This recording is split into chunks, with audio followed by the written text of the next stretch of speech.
All right. Now that I'm recording, let's try this again. Because we want to make sure that all the people that aren't here have access to the recording. So we are going to start on the project. The starter file is there. You are strongly encouraged to go ahead and download it and start from there, just because it's there and will keep you organized. So it's a text-based game. I'm not going to ask you to figure out how to put graphics in. I'm not going to ask you to figure out how to create a graphical user interface where you can show pictures of cards. We'll save that for 1301 and 1302. All right. So if you're unfamiliar with Blackjack or the game 21, I'm going to really quickly give you the game rules because there might be some people that are not familiar with it. You are going to deal cards against a dealer. It's you and a dealer. There's no extra players in this game. Very simple game. The dealer is going to deal himself a card face down, going to deal you a card face up, going to deal itself a second card face up, and you can ask for another card or not based on the total value of your hand. Most people are going to get at least 2 cards because one card's not going to get you really close to 21. The grand total is you want to get as close to 21 without going over. Generally, it's 2 or more cards that does this. And we can actually get exactly 21 with 2 cards if you get an ace and a face card. If you do, you're very lucky. But you have to make a judgment call on whether to hit, stay, based on what your total is. You're going to have to create the logic to keep up with what the total of your hand is, and you have to make the logic for the dealer, because the dealer is going to stay at a certain number. So I think we said it at 17 in this one. If the dealer's at 17, it's probably he's going to stay because he doesn't want to go over. The dealer never wants to bust. If you make a choice and you go over 21, then you lose the game. If your total adds up to more than 21, you lose. If you get higher than the dealer, but under 21, then you win. It's a really bad way of explaining that verbally. This is more of a visual kind of game. Does that make sense to everybody? All right. So you need, I tried to give you a requirements list because I think that y'all do better with lists rather than long paragraphs of explanation. So you're going to create the cards. The cards are going to be a tuple. The tuple is going to have suit first, then rank or number, whatever you want to call it. So it'll be diamond 3, clubs king. Does that make sense? You're going to have a list called deck. It's going to hold all 52 of your cards. So it's a list of tuples. You're going to use variables to store which cards you've been dealt. So your hand is going to be another list. Right? And you're going to need a variable to keep up with the score, what your hand totals up to, and you'll need another variable that keeps up with the the dealer's score. So you may have more than one. You're going to have more than one hand to keep up with, and you're going to have more than one score to keep up with. You're going to have 2 of each. The player's hand and the dealer's hand. The player's score, the dealer's score. Right? You're going to have loops for the gameplay, so you will be using loops. You're going to have conditionals to check whether you've won or lost. You could tie, so keep that in mind.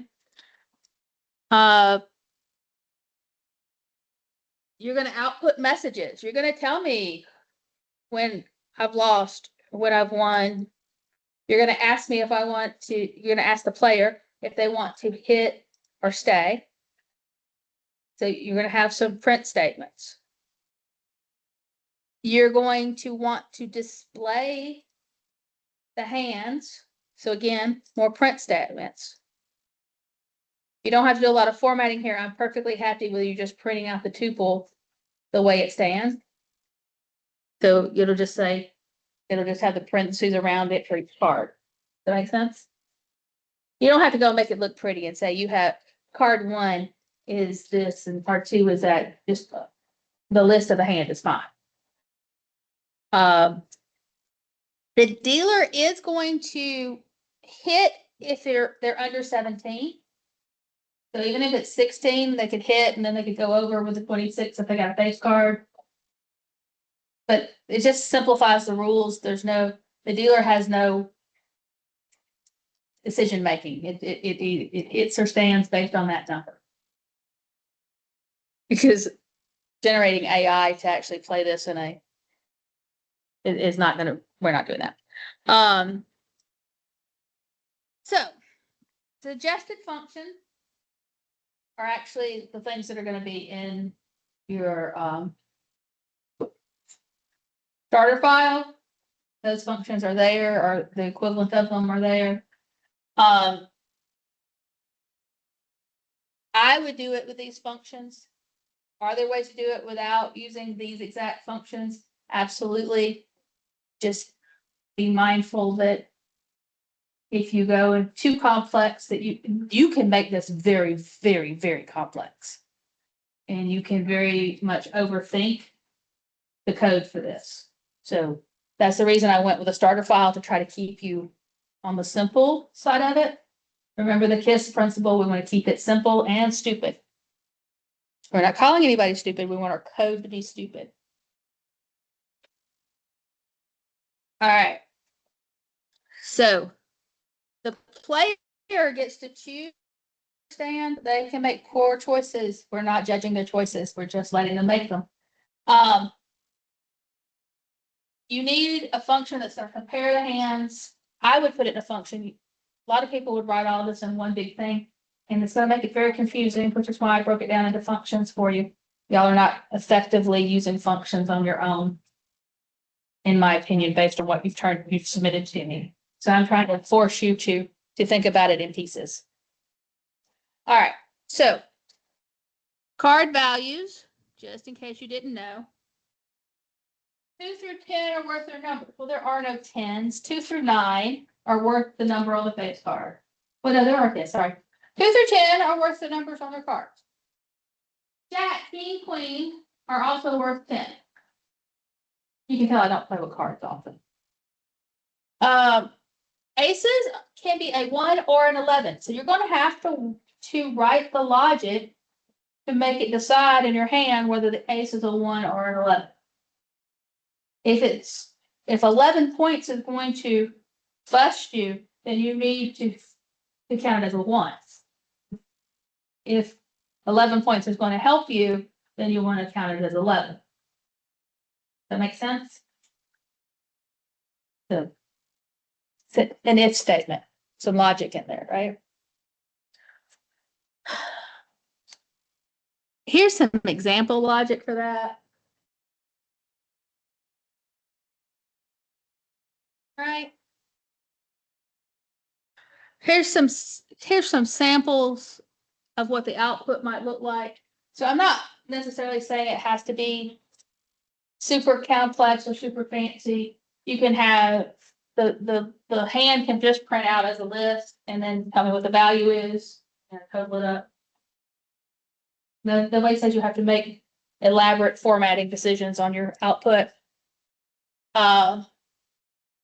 You can ask the question hit or stand and just have them put an H or an S in.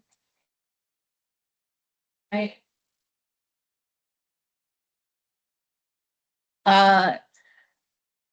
It's going to show you what the dealer's hand is on the dealer's turn, and then it's going to show you what the final is. Does it have to be exactly like this? No, but I need the general information to be the same.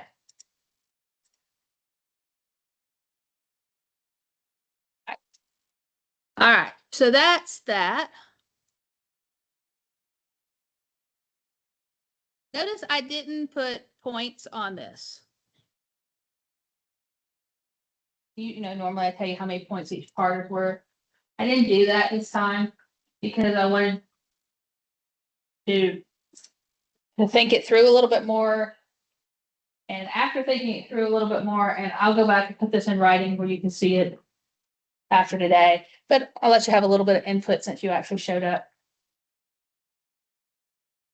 If this doesn't run at all, if I put it in my computer and all I get is a red error back, I'm not looking at your code. I'm giving you a 0. Because at this point, you should at least be producing code that is error-free. And even if it doesn't give me the card game logic, it should come up and say, hey, we're playing 21. It doesn't work. You know, something, but don't turn it in with just error. It should not go to an error screen initially. If it does, I'm not looking at your code. If you get the card set up and you can deal the hand, I'm going to give you some credit.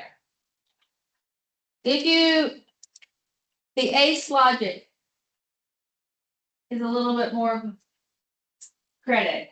So every piece you get is going to be some more credit. So my thinking on this is based on the general requirements.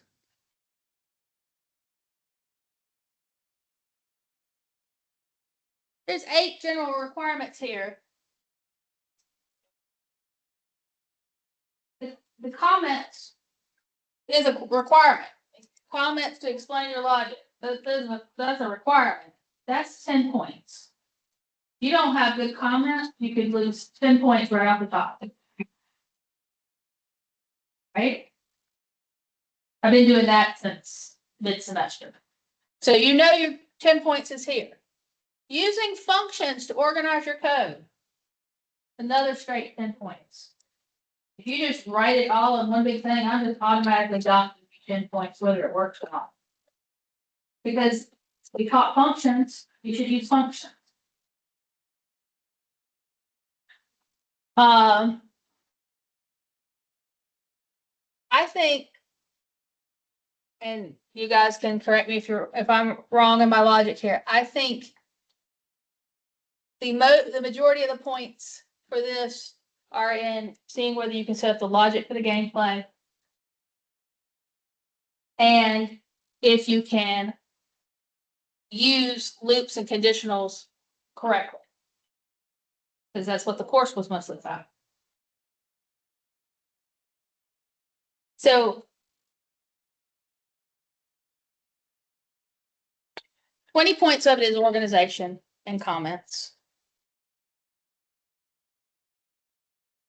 We're going to put another 20 points into it. You created the tuples, you created the cards in the deck.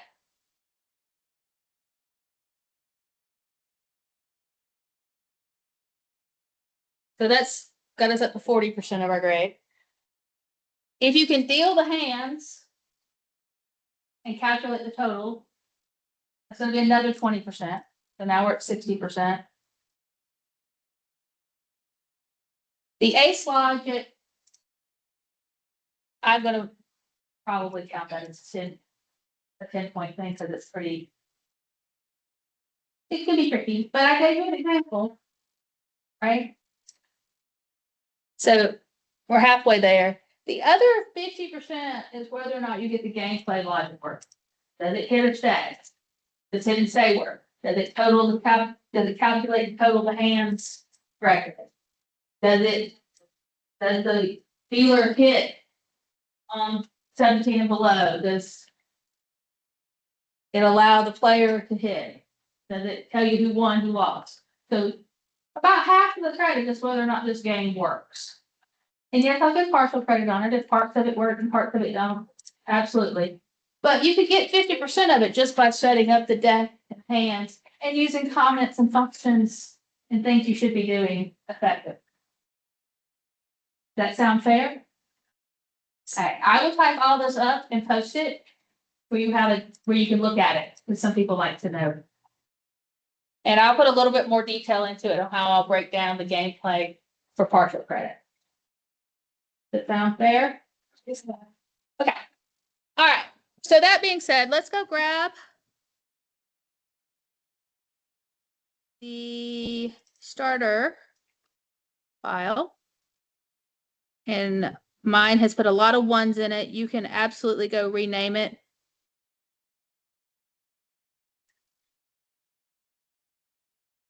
Now, I could just click on it and mine opens because I've set my computer up to automatically open idle when I click on a Pi file. You'll have to go find it and open it with idle. I open a lot of Pi files, so it's just quicker than me to have to go find it. So this is what it looks like. I went ahead and told you what the suits and the ranks are. I created lists for those.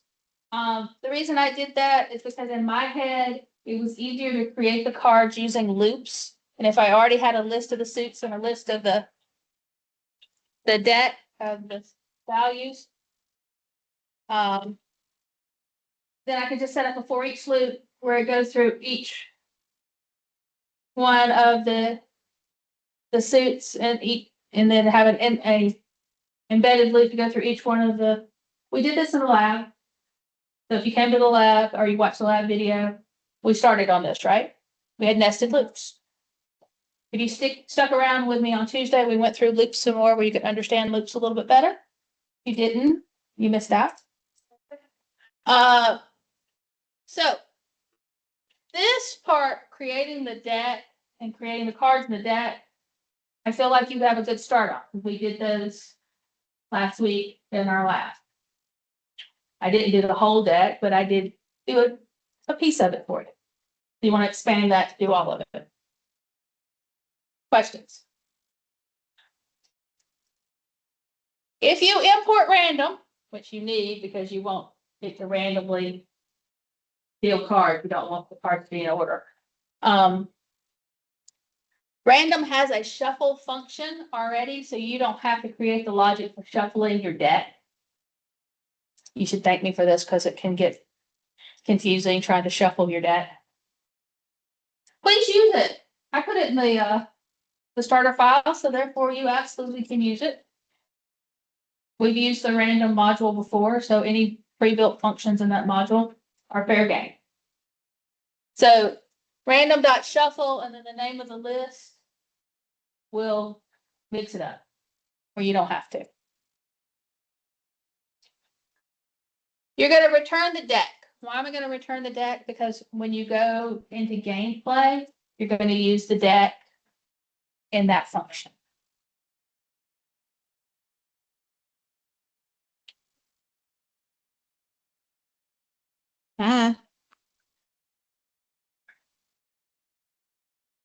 So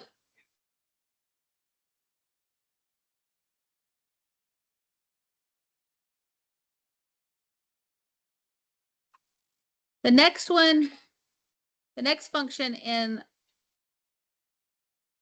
your starter file is a deal function, and it basically just pops the top card off of the deck. So pop is for a list just means it's going to remove the last thing at the list. So if you have your cards face down, it would be the first thing off, right? Last in, first out kind of situation. So that's what pop does. It actually deals with card. You don't actually probably need to add anything to that function. It's going to deal a card. It's going to take the card out of the deck list and return it, which is great. You're going to put it into whoever's hand it was dealt. Now, why are we using pop and not just going and getting the contents? Because we don't want the card to stay in the deck. Because once it's dealt, you can't deal it again to somebody else.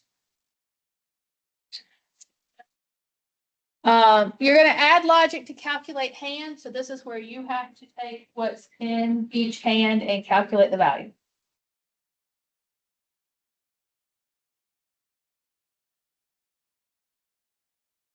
Display hand can just be your print statements to show you to print the hand. Do you need a function for that? Not necessarily. I overly broke this into pieces, just where you can all see how the pieces work together. So do you have to use all these functions? No, it's a starting point. If you want to eliminate some of them and just hard code in other places, that's up to you. But don't eliminate too many of them.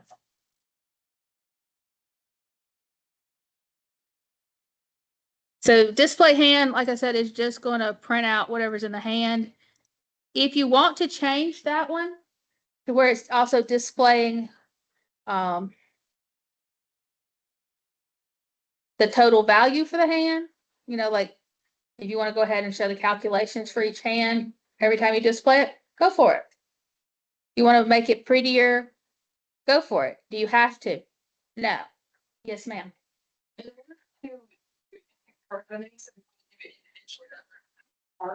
We would need to use one of the loops, right? You absolutely should use loops to make the cards, and it will be the nested loops.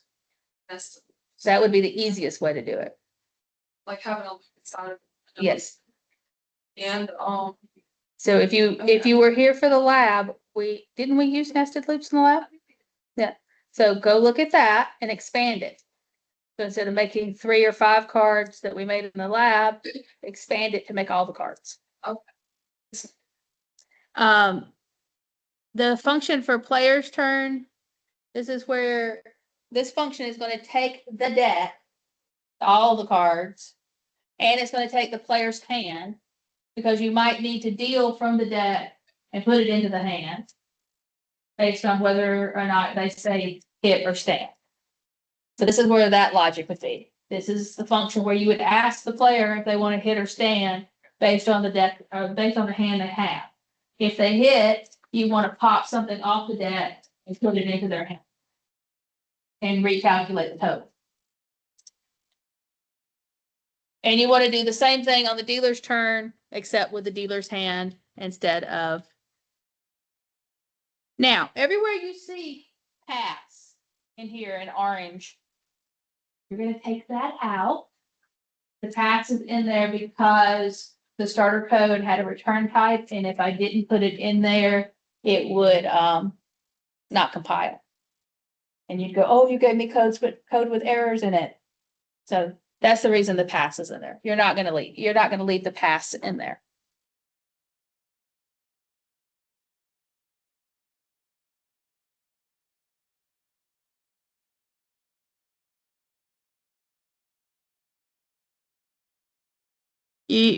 There is a function to compare the hands to see who the winner is. And you have to be able to look at the both hands and say, and you're going to have your main function that has the calls to all these other functions. And it's pretty much written for you. So if you use all of my functions, the main probably won't need any modifications unless you add something that's not already there, or you decide not to use something that is there. Are you all scared to death now? All right, so I'm going to stick around for the rest of the class period, which is, if I'm not mistaken, is about 45 minutes. The glare on that clock over there is hard to read. I do have a hard stop at 2:45. I do have to absolutely leave on time today, so I cannot stay after class to answer questions. I have an appointment I need to get to. So I suggest for the next 45 minutes that you start getting the cards and the deck made. You already have a starting point for that. And before you leave today, let's have at least that much of it done. And then I can help you with the hard parts next week. Yes, sir. You can't get that? Okay, I'm gonna come around and make sure all of you have the starter file. That'll be the first thing I do. I'm gonna stop the recording. I'm gonna come to you individually and make sure that the starter file is opening and you know how to find it. How about that? All right. There's